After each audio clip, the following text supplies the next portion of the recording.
Salut tout le monde, bonjour, faites du bruit un peu plus pour les bénévoles. Oh, j'entends rien. Un peu d'énergie. On va continuer avec le candidat suivant. Alors le candidat suivant, comment vous dire la gifle internationale, je te mets un petit peu la pression avant de commencer, que j'ai pris pendant les répétitions. On est passé du rire aux larmes, des larmes au rire. C'est un garçon épatant, c'est une vraie tranche de vie. On l'appelle le serial entrepreneur parce que lui aussi, il part de zéro, c'est-à-dire de zéro.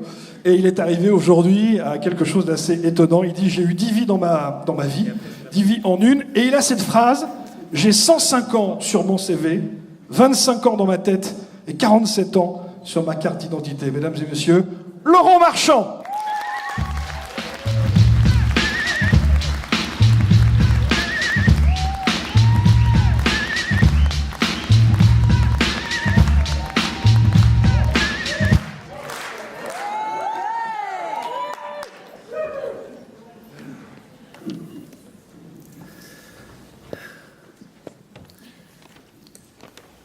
La première fois que je suis mort, c'était juste avant ma naissance. En fait, j'ai décidé de venir dans une famille qui ne m'attendait pas. Bon, en même temps, ils étaient jeunes, ils avaient 16 ans, 19 ans. Ils avaient déjà un enfant. Ils étaient fauchés, enfin bref, c'était le bordel. Et donc, en plus, moi j'arrivais, on était deux, puisque j'étais avec mon frère jumeau. Donc, ils se sont dit, on ne va pas gérer. Et ils ont décidé de nous éliminer.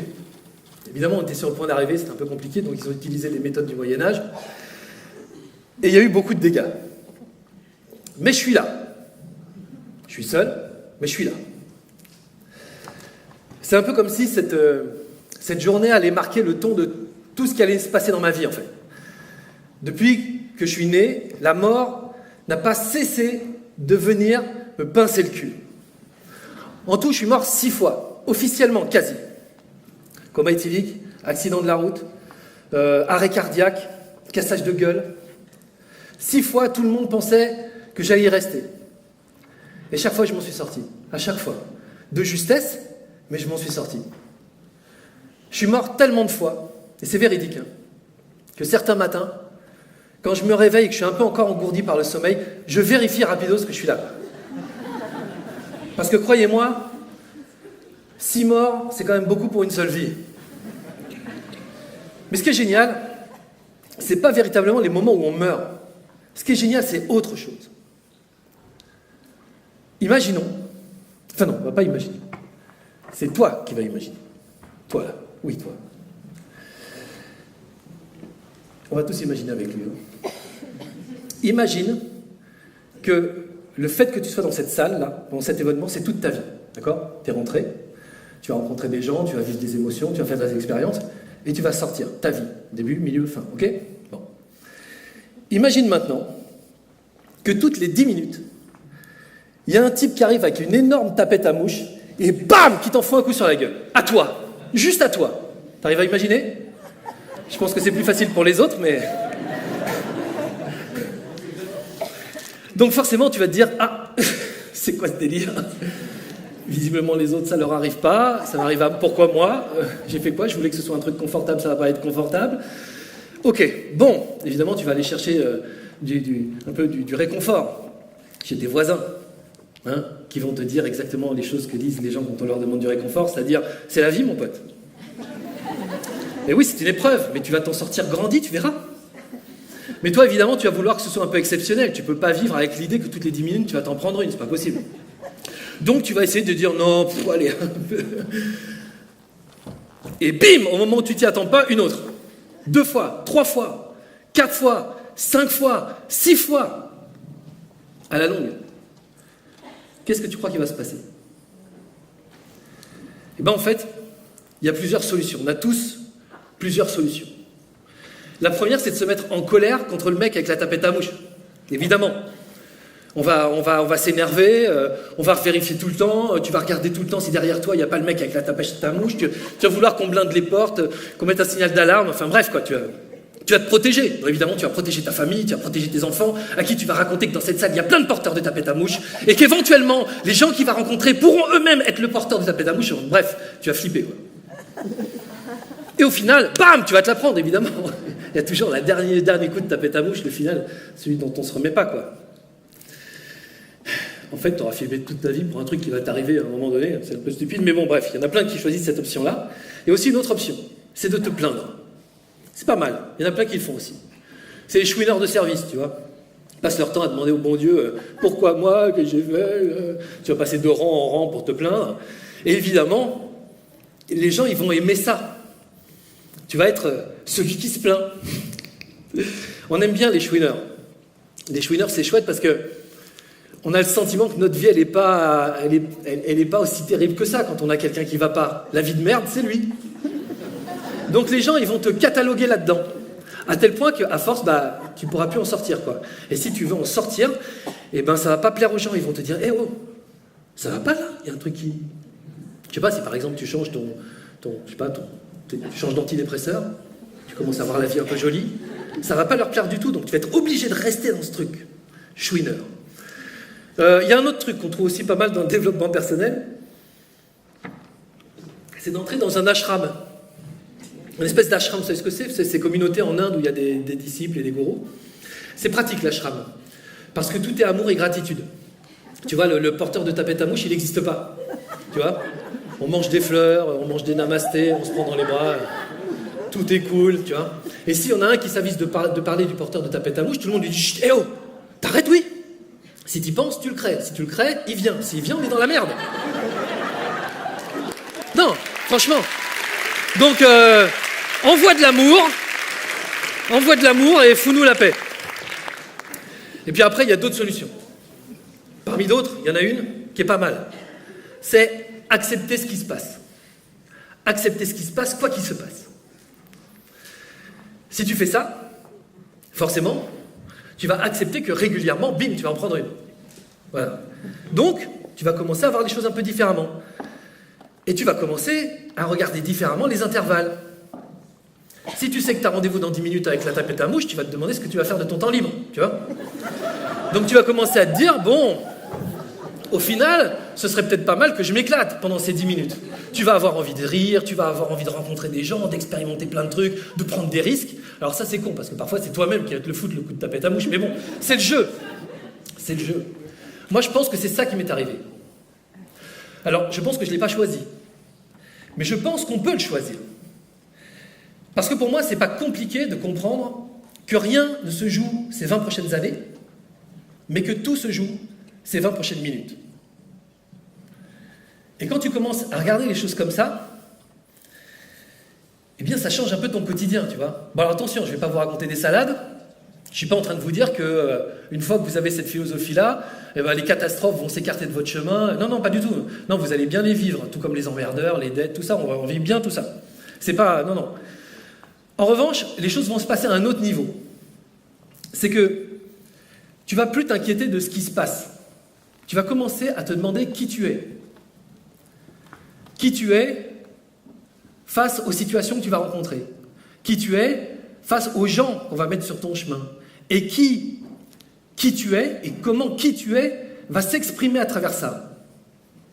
Et là, c'est fun. Tous les matins, tu te lèves et tu dis à l'univers « Oh, envoie du bois, je suis chaud bouillant. » Et crois-moi, quand il envoie du bois, il envoie du bois.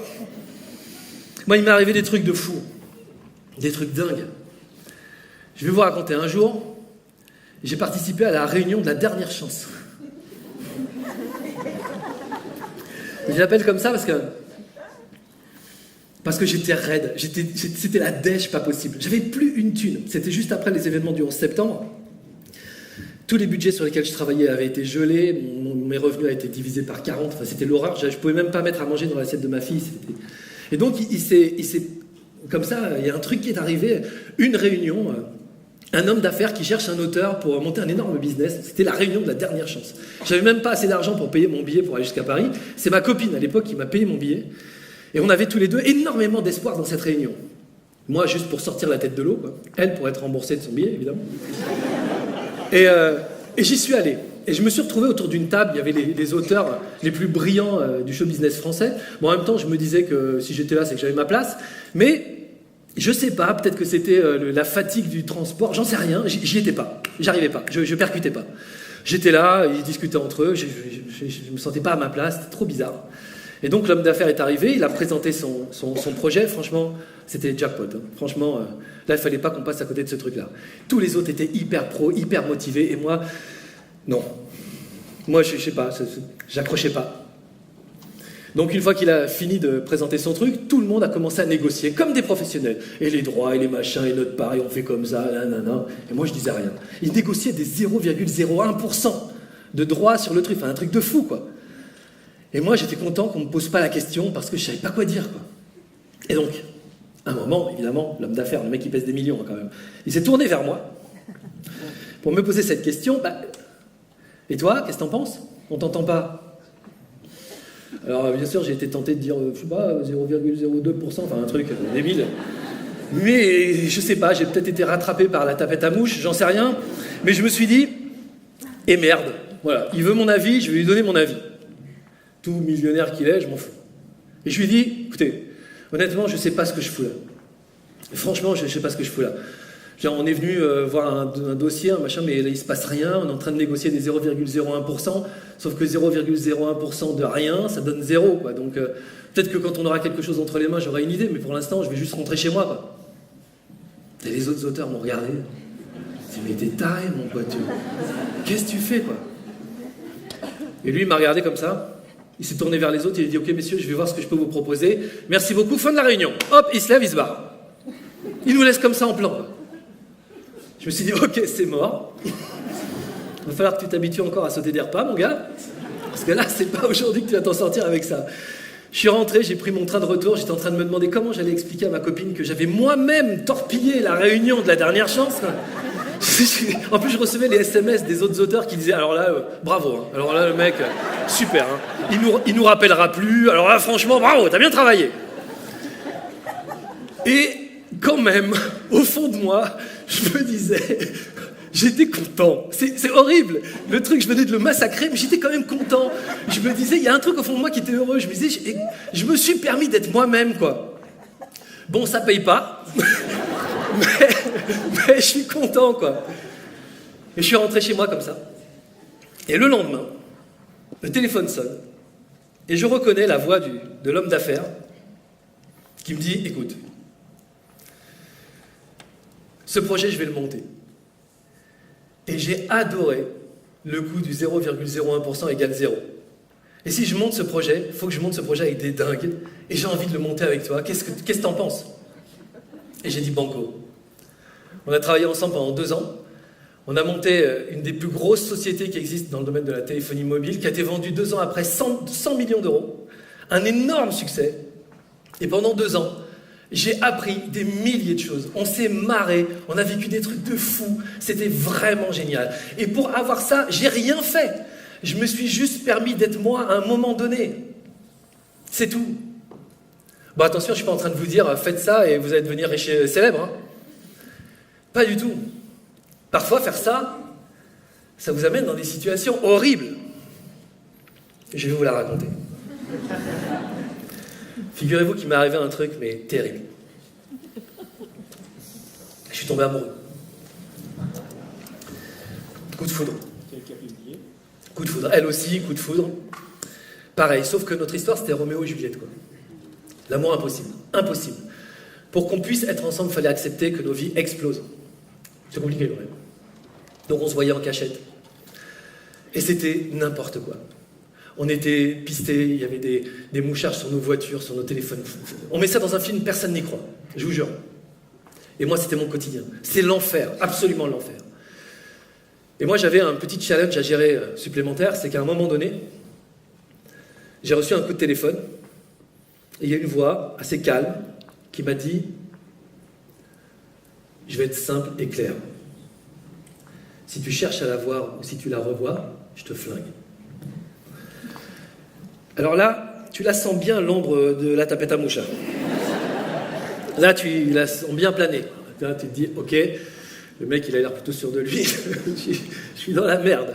Bon, comment je réagis à ça? Je m'énerve, mais non, on tue pas les gens. Ou alors je pleure, mais pourquoi moi, j'ai rien fait? Ou alors je lui dis, namasté mon frère, mais je pensais que voilà, c'était pas très à propos. Donc je me suis dit, ok, puisqu'il me prive des 20 prochaines années, a priori, On va essayer de tout miser sur les 20 prochaines minutes. Mais avec panache, quoi. Parce que de temps en temps, il en faut, merde. Alors, je me suis dit, ok. D'accord. Tue-moi, ça me va. Ça me va. Je suis rassuré par le fait que tu n'attendrais pas que j'ai le dos tourné. Je pense que tu n'es pas suffisamment lâche pour ça, je lui dis. Et tu vas faire un truc. C'est que tu vas attendre que je te regarde bien dans les yeux. Et tu vas regarder bien dans les miens. Et tu vas voir que je suis un mec heureux. Et j'ai raccroché. Putain, je me suis senti vivant là. Putain, j'étais là en train de me dire, oh, c'est risqué, hein. Putain, mais si ça doit s'arrêter maintenant, je préfère être ce mec-là. Je me dis quand même, ok, il veut me faire chier, mais moi, tant que je suis vivant, ok. Bon, ceci dit, on se voyait plus. Parce qu'elle avait reçu des menaces, elle aussi. Et donc, c'était un peu compliqué de se voir. Et je me rappelle, un jour, j'étais garé sur un parking. Et je vais dans ma voiture, j'ouvre, j'étais dévasté. Hein. Franchement, je ne sais pas qui a été amoureux dans cette salle, mais moi, j'y arrivais pas. Quoi. J'étais mort vivant. Je monte dans ma voiture, je mets ma ceinture. Et d'un seul coup, il y a quelqu'un qui surgit. T'imagines même pas le bond que j'ai fait, quoi. J'étais dans le fond de mon fauteuil, pétrifié, et c'était elle. Elle me dit, je suis venu te dire que tu me manques. C'était à la fois génial et à la fois horrible, parce qu'on savait qu'avec ce moment-là, on était en train de signer pour le dernier coup de tapette à mouche, quoi. Et on s'est dit quand même, merde, quoi, on peut pas passer notre vie l'un sans l'autre, c'est pas possible. Et on peut pas non plus se cacher tout le temps, c'est pas possible. Donc il va falloir assumer. Et on va assumer cet amour devant tout le monde, quoi. Et fuck ceux qui veulent pas, quoi. Et s'ils veulent nous flinguer, ils nous flingueront. Et on a assumé notre truc. Et on a assumé parce que l'amour, c'est l'amour. Ouais. Attends, parce que c'est joli comme ça, mais on s'est foutu dans une merde absolue. Ça a été l'enfer, ça a été vraiment l'enfer. Mais ce qui était génial, c'était qu'on était vraiment l'un avec l'autre au présent. On était dans nos 20 minutes. On ne pouvait plus spéculer sur les 20 prochaines années. Donc on était obligé de se dire, voilà, c'est nous maintenant. Et c'était vraiment génial.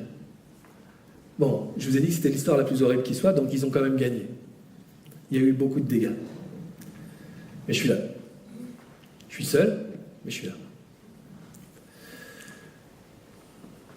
La vie, c'est pas simple.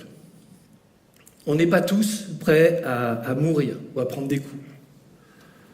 Ou simplement à pleurer. On préfère le confort.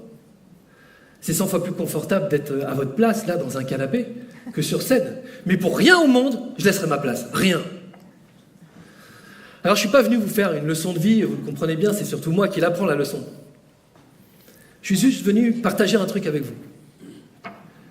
Et vous dire que vous êtes dans les 10 prochaines minutes qui vous séparent du prochain coup de tapette à mouche, quoi. Et le prochain, ça peut être le dernier.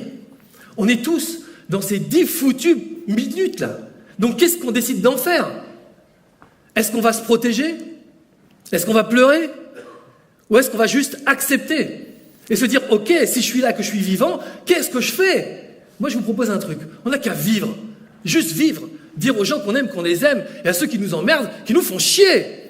Pourquoi pas? On s'en fout. Moi, c'est ça que je propose. On vit. On vit. On vit. Allez avec moi. On vit. On vit. On vit. On vit. Plus fort. On vit. On vit. On vit. Voilà. Merci beaucoup. Laurent Marchand! Un triomphe!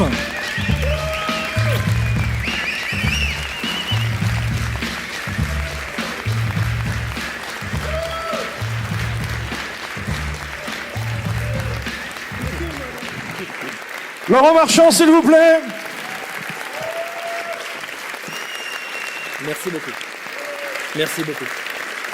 Tu sais que, après ça, plus personne ne regardera les tapettes à mouche de cette première. J'espère bien. Tu sais ça? J'espère bien. C'est magnifique. C'est une histoire extraordinaire. C'est une tranche de vie. On a le plaisir, au nom de toute l'équipe de la Gilead, de remettre ce petit titre honorifique de Speaker Gilead 2017. Il s'appelle Laurent Marchand. Alors, si je savais que je faisais ça pour une médaille, on vit des trucs de fou et à la fin, on a une médaille. C'est assez génial. Merci beaucoup. Merci Laurent, merci infiniment. Merci. Sur les applaudissements. Merci beaucoup.